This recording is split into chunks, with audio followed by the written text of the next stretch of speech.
আমার শিক্ষক একবার একটি গল্প বলেছিলেন। এক ব্যক্তি তার ছেলেকে নিয়ে একটা পার্কে হাঁটছিল। তারা একসাথে হাঁটছিল।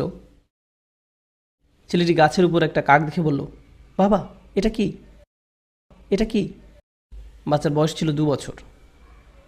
বাবা বলল, এটা একটা কাক। ছেলে আবার বলল, বাবা, এটা কি? বাবা আবার উত্তর দিল, এটা একটা কাক। আচ্ছা, ঠিক আছে। বাবা, এটা কি?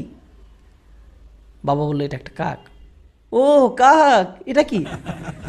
এটা একটা কাক। এভাবে 10 মিনিট ছেলেটি বাবাকে প্রশ্ন করে গেল। বাবা 30 বার উত্তর দিলেন।